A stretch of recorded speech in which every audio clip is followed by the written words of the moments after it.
guru semua. Om Swastiastu. Om Swastiastu. Assalamualaikum warahmatullahi wabarakatuh. Salam sejahtera untuk kita semua. Bagaimana kabarnya hari ini?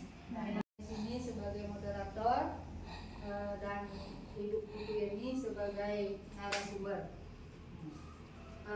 Pada hari ini kita akan berpraktik baik lagi, bertemu pada hari ketiga.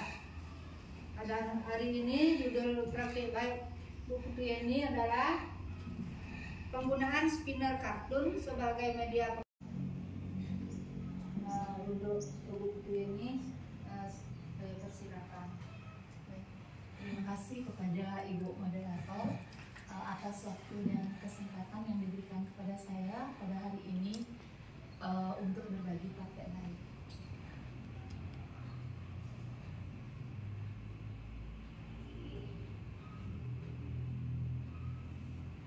Baik, kita langsung saja Bapak Ibu. Izin menyapa Bapak Ibu dulu semua. Selamat siang Bapak Ibu. Siang. Baik, bagaimana kabarnya hari ini? Masih semangat? Semangat ya. Saya sangat bersyukur sekali pada kesempatan hari ini kita dapat berkumpul bersama di Kombel Ceria SD Negeri 3 Banjaranyar dalam tema berbagi praktek baik. Nah, Bapak Ibu, seperti yang sudah disampaikan tadi oleh Ibu Moderator kita, saya punya warna-warna. Nanti clue-nya itu adalah menyebutkan warna. Ingat ya, menyebutkan warnanya, bukan katanya, bukan tulisannya. Sudah? Mungkin di antara Bapak Ibu saya tunjuk nanti satu persatu. Ya, jadi latar belakang dari pembuatan praktek baik ini. Nah, yang pertama adalah pembelajaran yang kurang menyenangkan disebabkan oleh gaya pembelajaran yang tidak berubah atau monoton, sehingga siswa cepat bosan dan jenuh dalam mengikuti pelajaran. Yang kita akan mencoba, saya mencobakan untuk membuat media seperti ini. Nah, apakah praktek baik ini penting untuk dibagikan? Nah, praktek baik ini sangat penting untuk dibagikan karena dapat dijadikan referensi bagi guru yang lain dalam melaksanakan pembelajaran, menciptakan suasana kelas yang menyenangkan dan kreatif.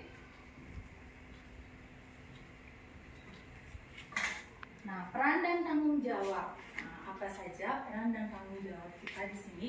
Nah, tentunya peran saya sebagai seorang guru adalah sebagai fasilitator utama dalam pelaksanaan pembelajaran. Pelajaran itu kurang maksimal kita lakukan. Nah, tingkat kemampuan siswa juga bervariasi, Bapak Ibu.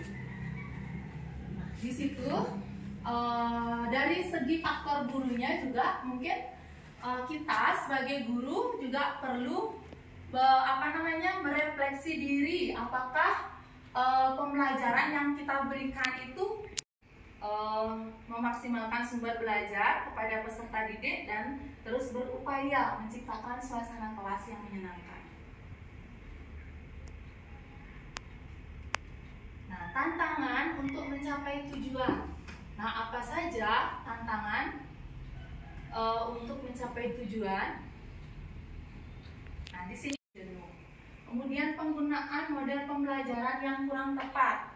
Nah, kadang kan ada misalnya kita membuat media pembelajaran yang sudah sering kita gunakan, kalau kita gunakan kembali di kelas itu pasti anak-anak akan merasa jenuh juga, cepat bosan ya. Nah, itu tantangan untuk mencapai. Kemudian ada teman sejawat di mana membantu memberikan fasilitasi seperti Bu Kadek, saya meminjam kelas di sana untuk melaksanakan praktek baik itu. Kemudian siswa sebagai objek utama yang terlibat. Nama yang saya buat sendiri, spinnernya itu memang terinspirasi kemarin ketika saya menonton TikTok, pembuatan spinner itu. Kenapa tidak saya coba gitu. Kemudian kartunnya itu saya terinspirasi dari serta tercapai tercapainya tujuan pembelajaran secara efisien. Yang ketiga, peserta didik mendapatkan pengalaman baru dan antusias dalam mengikuti proses pembelajaran dengan memanfaatkan media spinner kartun ini. Kemudian peserta didik, nah ini ada videonya Bapak Ibu ketika anak-anak melakukan kegiatan tersebut.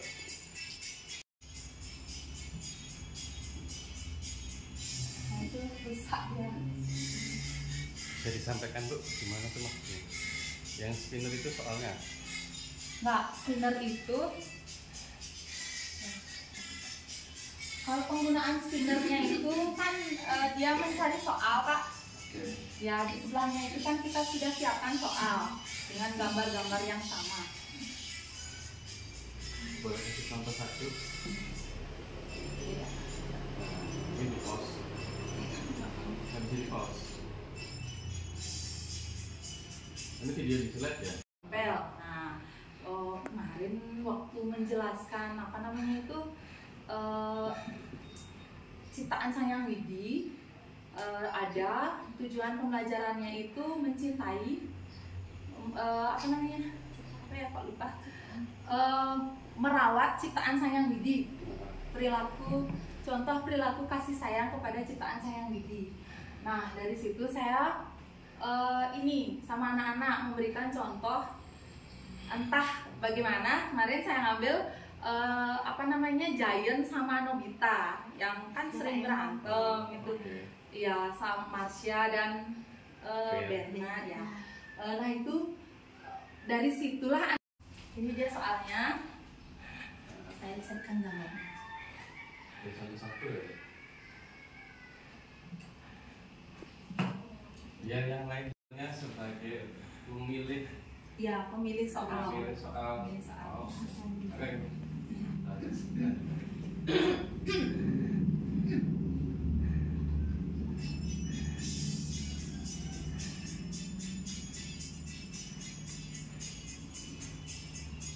Kelas ya.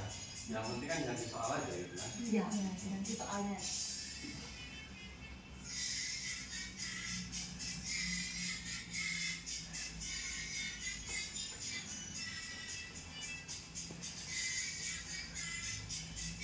Nah, di sini sudah terlihat mereka itu mau dia mengerjakan, kecuali nih siapa namanya? Dendra itu buku aja dia mau lagi. Tidak hanya dalam memberikan pengetahuan, tetapi menjadi teladan dan penyemangat bagi siswa-siswi.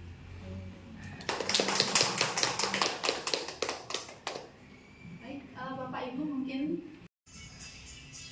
nanti guru yang lain sambil mikir kira-kira kalau mau diterapkan di kelas apa yang dibutuhkan, nanti bisa ditanyakan.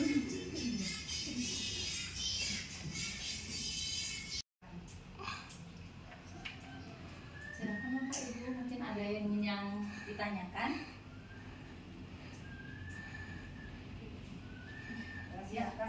Bahkan sama persis. Nah di sini saya tertarik karya Bu Yeni ini sangat menarik dan asik kayaknya ya, membangkitkan semangat atau motivasi anak-anak untuk belajar. Nah yang saya tanyakan di sini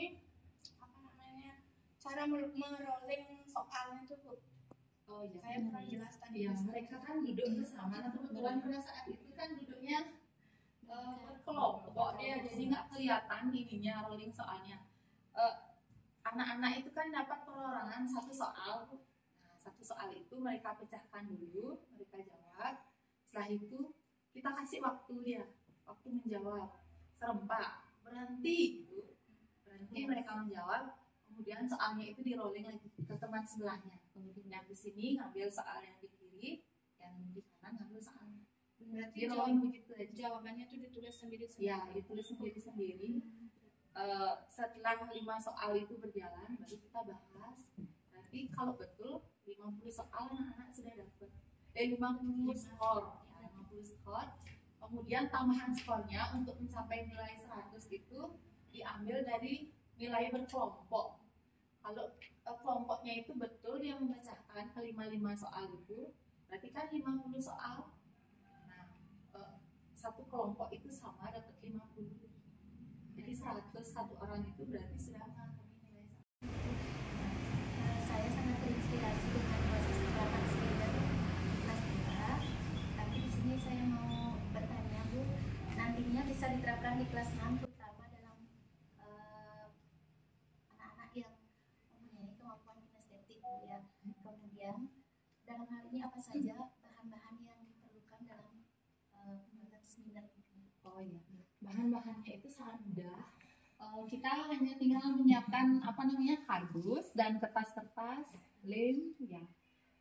Mungkin tutorialnya bisa dilihat di YouTube karena Tian juga mengikuti dari YouTube kemarin. Diikuti dari sana. Ada. Kita halternya kardus.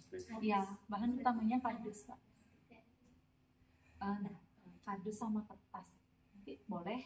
Kalau ada yang mau menerapkan, nanti boleh pakai punya saya. Kan tinggal dibuatkan soalnya aja. Ini juga ada ular tangga, saya juga punya, boleh dipakai nanti diterapkan. Kemarin coba membuat ular tangga. Pakai apa? Spanduk? Nah, ya pakai spanduk. Di situ sudah saya tempelkan soal-soal. Tapi ukurannya kecil. Kecil, Pak. Kecil berapa meter itu? Segini. Ya. Tapi kan ada di TikTok apa Instagram ya? Di waktu pelatihan kemarin, Oh iya. di dari dan Oke. Siapa? Pak Oki ya. Pak Oki kemarin kita kan di penulis itu sharing-sharing, Pak. Oh, ada yang membuat banner seperti itu. Ya. Kita coba ikut. Ya, kayaknya ada yang besar ya. Tapi modal sih ya. Bikin ular tangga ini. Kita buatkan soal-soal, kita tempel. Kan ada misalnya terkait tadi itu kan ada soal yang Ibu bilang level, ada 2 level itu. Anak-anak kan dibagi menjadi 2 kelompok. Kemudian dia menyiapkan jawaban yang ada di meja tadi itu. Nah, jawabannya itu sudah mereka siapkan sebelumnya atau yang dapat di depan tuh baca soal itu? sudah disiapkan sebelumnya. Kan kita buatkan soal, dibaca dulu oleh anak-anak, kemudian mereka membuat jawabannya. Jawabannya itu sudah ditempel di meja mereka, tinggal mereka mengambil dan menjodohkan. Berarti nanti setiap anak itu giliran dia maju. Iya. Apa untuk orang yang di depan? Satu orang pemandu ya, tapi mencarinya itu beramai-ramai. Melihat pemaparan tadi sudah sangat baik sekali. Kalau tadi saya garis besarnya jadi menumbuhkan motivasi dengan spinner kartun ya. Judul simpel. Mungkin saya akan spill beberapa poin penting ya. Yang pertama tadi tingkat kemampuan siswa itu bervariasi.